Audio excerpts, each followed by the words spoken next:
Hello दोस्तों, दृष्टि IAS के इन फोकस प्रोग्राम में आप सभी का स्वागत है। कोविड-19 महामारी को अगर हम शुरू हुए वर्षों से उसकी तुलना करें तो लगभग 3 वर्ष से ज़्यादा का समय बीत चुका है। 2019 के अंत में हमने इस महामारी की शुरुआत या इसका प्रकोप बढ़ते हुए देखा था और फिर आगे चल करके धीरे धीरे इसका प्रकोप 2022 के समय काल में थोड़ा थोड़ा कम होता गया या फिर इससे जो संक्रमण के मामले थे उतने ज़्यादा प्रभावी नहीं रह गए। लेकिन इस पूरे दौर की बातचीत के दौरान हमने कुछ बातें सुनी थी जहां पर यह प्रश्न किया गया था कि जो कोविड-19 का वायरस है वह कहां से आया, उसकी उत्पत्ति किस तरह से हुई, वह आज के समय इतना खतरनाक क्यों है। और एक सवाल यह भी था जिसमें चीन की वुहान लैब पर कुछ आरोप लगाए गए थे कि इसका जो प्रकोप है, चूंकि इसकी शुरुआत हमें चीन से देखने को मिल रही थी, तो क्या इसका निर्माण चीन के द्वारा किया गया था, ऐसे भी सवाल खड़े हुए थे। तो इस तरह के सवालों को चलते हुए लंबा समय तो हो गया, लेकिन आज के समय में फिर से यही सवाल हमारे सामने आए हैं।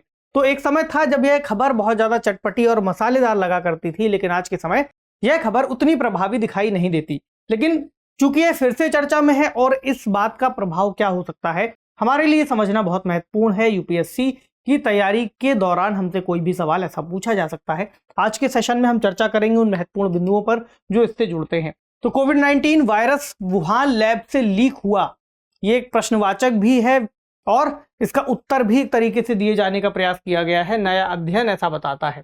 आरोप प्रत्यारोप हो सकते हैं, लेकिन किस तरह से हम इस पूरी बात को समझेंगे, इसमें क्या क्या एंगल हो सकते हैं अगर हम किसी एक पक्ष की ओर ना भी झुकें, क्योंकि स्पष्ट रिपोर्ट हमारे पास या हम कहें सबूत किसी के पास नहीं है, फिर भी हमें तटस्थ रूप से यह पता होना चाहिए कि इसमें कौन कौन से एंगल्स शामिल हो सकते हैं। न्यूज है कोविड-19 ऑफ नेचुरल ओरिजिन और lab leak a tale of two theories. तो क्या है, इसके बारे में समझना होगा कि क्या यह प्राकृतिक रूप से उत्पन्न हुआ है या किसी लैब से लीक हुआ है। चर्चा में फिर से क्यों आया इतने समय के बाद, इसको फिर से समझेंगे।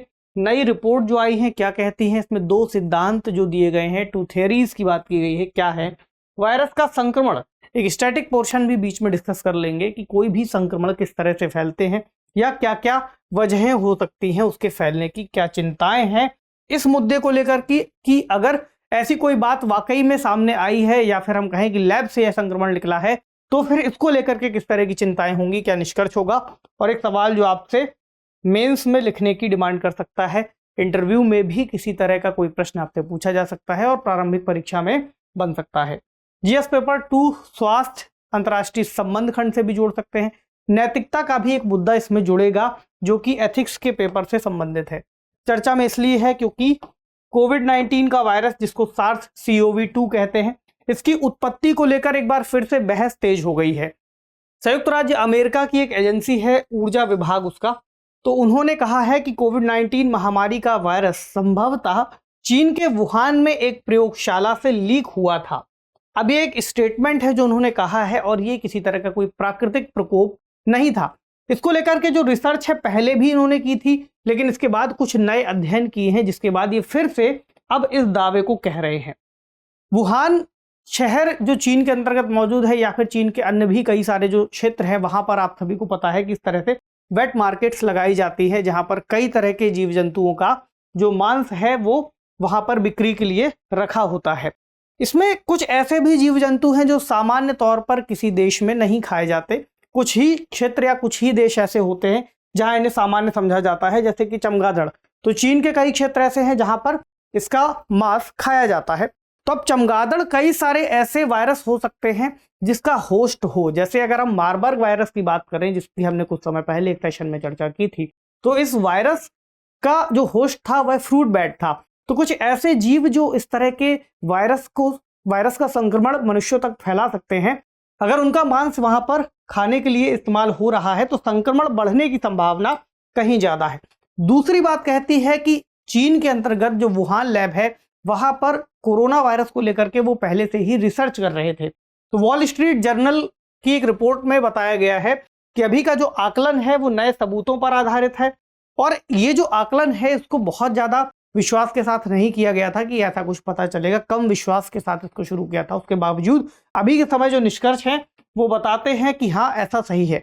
वहां पर एक संस्था है FBI, जिसका नाम आपने अक्सर मूवीज में सुना होगा, फेडरल ब्यूरो ऑफ इन्वेस्टिगेशन, उसके निदेशक हैं क्रिस्टोफर रे। उनका कहना है कि हाँ, इनकी संस्था के मुताबिक भी यह बात सही है कि महामारी की उत्पत्ति की सबसे ज्यादा संभावना यही है कि वुहान प्रयोगशाला में एक जो रिसर्च वो लोग कर रहे थे, तो ऐसा हो सकता है कि कोविड-19 का जो वायरस है वो उनसे स्लिप हो गया हो या फिर किसी तरह से वहां से बाहर आ गया हो। अब इसी कड़ी में एक और जो नया अध्ययन है वो WHO से संबंधित है। अगर एक बार को ये कहा जाए कि यूएस की जो एजेंसीज हैं वो एक तरफ बायस्ड बात कर रही हैं, जैसा कि चीन के विदेश मंत्रालय ने इसका खंडन करते हुए कहा है। उनका कहना है कि यूनाइटेड स्टेट्स ऑफ अमेरिका चूंकि अन्य प्रतिद्वंदिताओं के चलते, व्यापारिक स्पर्धा के चलते और अलग अलग तरह की जो भी उनकी स्थितियां हैं, दोनों देशों के संबंध अच्छे नहीं है, उसकी वजह से हम पर आरोप लगा रहा है। लेकिन WHO की बात अगर करें तो इन्होंने भी इसमें कई सारे वैज्ञानिक समूह, व्यक्तिगत वैज्ञानिक जिसे इंडिविजुअल साइंटिस्ट भी कहते हैं, सरकारी एजेंसियां और स्वतंत्र शोधकर्ताओं का भी निष्कर्ष यही है। हालांकि चीन के विदेश मंत्रालय ने इसका खंडन किया है। उनका कहना है कि अमेरिका राजनीतिक जोड़ तोड़ की वजह से ऐसा कर रहा है, इसमें कोई भी विश्वसनीयता नहीं है।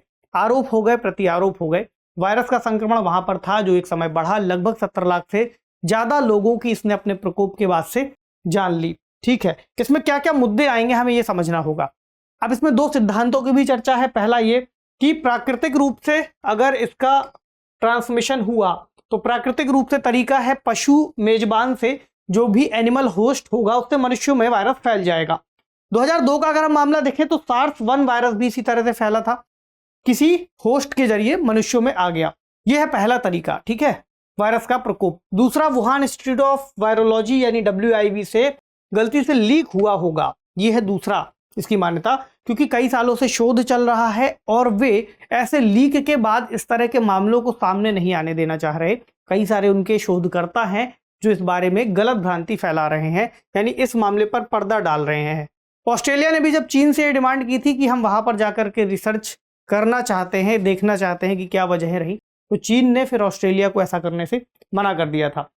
कुछ अन्य मान्यताएं ये भी कहती हैं कि चीन के द्वारा जानबूझकर इस वायरस का निर्माण किया जा रहा था एक जैविक हथियार के रूप में, लेकिन इन मान्यताओं को बहुत ज्यादा फिर तवज्जो नहीं दी गई या फिर बहुत ज्यादा स्वीकृति नहीं मिली। अब एक बार ये समझते हैं कि संक्रमण की जो तरीके हैं वो क्या क्या हो सकते हैं। पहला प्राकृतिक, दूसरा कृत्रिम रूप से।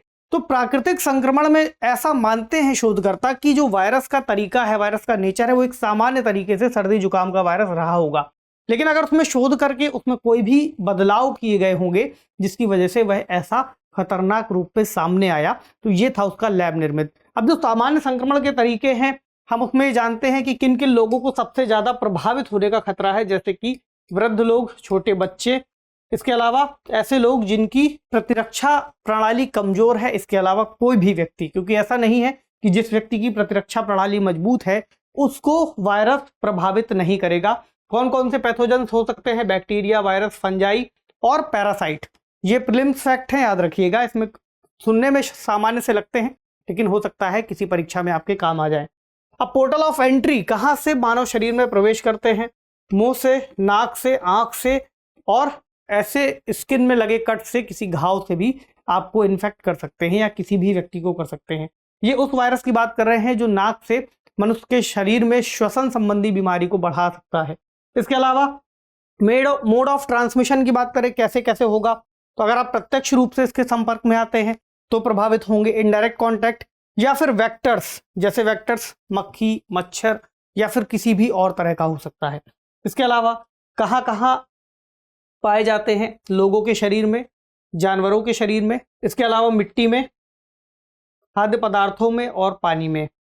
कैसे बाहर निकलते हैं? अगर कोई मनुष्य या फिर कोई जीव इससे प्रभावित है तो हम जानते हैं कि कफिंग यानी खांसने से, छींकने से, शरीर से उत्पादित किसी तरह का मलमूत्र, उससे भी अगर कोई व्यक्ति इसके संपर्क में आता है तो संक्रमित हो सकता है। फिर एक सवाल ये होगा कि चलिए ठीक है, हमें पता चल गया कि हो सकता है चीन ने ऐसा किया हो या फिर ऐसा ना किया हो। इस पूरी बातचीत के दौरान फिर हमें क्यों जानना जरूरी है कि क्या हो रहा है या फिर इसका क्या प्रभाव हो सकता है? एक सवाल कोई पूछ सकता है आपसे कि आखिर क्या जरूरत है इस बारे में जानने की। आज के समय में तो इसका प्रभाव इतना रह नहीं गया। इसमें देखिए कुछ बातें हैं। एक वैज्ञानिक समुदाय पर यह प्रश्न चिन्ह खड़ा होता है अगर कभी भी कोई भी समुदाय इस तरह की बातचीत के दौरान बीच में आता है। देखिए वैज्ञानिक समुदाय के ऊपर लोगों का भरोसा इस लिहाज से भी रहता है कि वो कोई भी प्रस्ताव या फिर कोई भी रिसर्च अगर कर रहे होंगे तो उसका जो ओवरऑल निष्कर्ष है वो मानवता की कल्याण के लिए, भलाई के लिए ही इस्तेमाल किया जाएगा। तभी उन्हें नई तरह की चीजों पर रिसर्च करने के अवसर भी दिए जाते हैं और उसकी परमिशन भी दी जाती है कि ताकि वो आगे रिसर्च कर सके और बता सके कि मनुष्य के लिए और किस तरह की चीजों को हम ला सकते हैं, कैसे और जीवनों को संरक्षित कर सकते हैं, न केवल मनुष्य के लिए बल्कि प्रकृति के संरक्षण को कैसे बढ़ा सकते हैं। लेकिन इस केस में जो आरोप है वो ये है कि चीन के जो वैज्ञानिक समुदाय हैं उन्होंने मिलकर के कुछ व्यक्तिगत समुदाय, व्यक्तिगत वैज्ञानिक और कुछ ऐसी संस्थाएं जिन्होंने इस पूरे वाकये को पर्दा डाल दिया है, उसकी पूरी बात स्पष्ट रूप से मानव समाज के सामने या पूरे अंतर्राष्ट्रीय समुदाय के सामने नहीं आने दी है। इसलिए उनकी जो भूमिका है वह संदिग्ध हो जाती है। तो अगर ऐसा कभी होगा तो आने वाले समय में कैसे हम अंतर्राष्ट्रीय स्तर पर किसी तरह के शोधों को बढ़ावा दे पाएंगे। जैसे कई सारे प्रोजेक्ट हो सकते हैं, हम कह सकते हैं कि ह्यूमन जीनोम प्रोजेक्ट चल रहा है जहां पर अलग अलग देशों के बहुत सारे वैज्ञानिक मिलकर के एक रिसर्च कर रहे हैं और मनुष्य के जीन में जिस तरह के जीन मौजूद हैं, जिस प्रक्रिया को संचालित करने से वो जुड़े हैं, उसकी कोडिंग एक तरीके से लिख रहे हैं, उसके बारे में जानकारी एकत्रित कर रहे हैं। लेकिन अगर कोई ऐसी चीज घटित होती है जहां पर उसका दुरुपयोग किया जाता है, तो दुरुपयोग मान लीजिए हो गया, किसी व्यक्ति को ऐसा रहा होगा, आपराधिक कृत्य उसने कर दिया, उसके बाद अगर उस पूरी प्रक्रिया पर कोई देश पर्दा डालने लगे तो वहां से समस्या शुरू हो जाती है, जो इस मामले में देखने को मिल रही है। यानी कि यहां पर जो समस्या है वो केवल कोविड-19 वायरस के मामले को लेकर के नहीं है, ऐसी किसी भी बीमारी या किसी भी रिसर्च को लेकर के सवाल खड़ा हुआ है कि किस तरीके से फिर आगे हम विश्वास कर पाएंगे।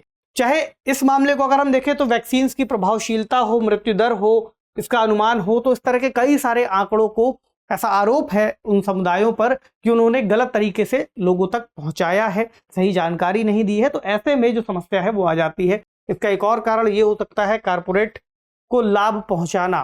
तो यहाँ पर जो दिक्कत है उसको आप समझ पा रहे होंगे कि क्यों इस टॉपिक में इस बात को शामिल किया है। अगली बात नैतिकता के मुद्दे भी हैं कि वैज्ञानिकों के लिए नैतिकता की बात आती है कि वही बात जो हम अपने डिस्कस की, वैज्ञानिक हों या फिर डॉक्टर्स हों, कि वो किसी भी व्यक्ति के लाभ के लिए कार्य कर रहे होंगे, मतलब ओवरऑल मानवता की भलाई के लिए कार्य कर रहे होंगे, लेकिन व्यक्तिगत लाभ के चलते एक बड़ा नुकसान अगर होता है तो वहां पर प्रश्न खड़ा होगा। इसके अलावा इस पर चर्चा इसलिए भी की जानी जरूरी है कि भविष्य के लिए ऐसे कोई भी संक्रमण रोके जा सके।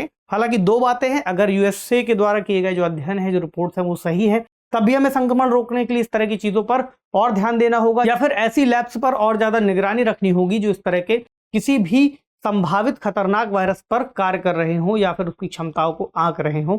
इसके अलावा अगर ये बात गलत भी है तब भी हमें संक्रमणों को रोकने के लिए आगे कार्य करना ही होगा। तो ये इस टॉपिक का ओवरऑल निष्कर्ष है। अब देखिए आज का सवाल, कोविड-19 महामारी के प्राकट्य से जुड़े सिद्धांतों पर चर्चा करते हुए बताइए कि किन आधारों पर इसे प्राकृतिक या प्रयोगशाला निर्मित कहा गया है। तो बेसिक सी जो भी रिसर्च की बात आई है यूएसए के द्वारा, उस पर आपको ध्यान देते हुए इस प्रश्न को 150 शब्दों में ही फ्रेम करने का प्रयास करना है। कमेंट सेक्शन में आप लिख सकते हैं कि आप इस विषय को किस तरह से देखते हैं और आपकी राय इस विषय पर क्या है। मिलते हैं अगले सेशन में किसी अन्य महत्वपूर्ण विषय के साथ। पढ़ते रहिए, अपना ख्याल रखिए। शुक्रिया।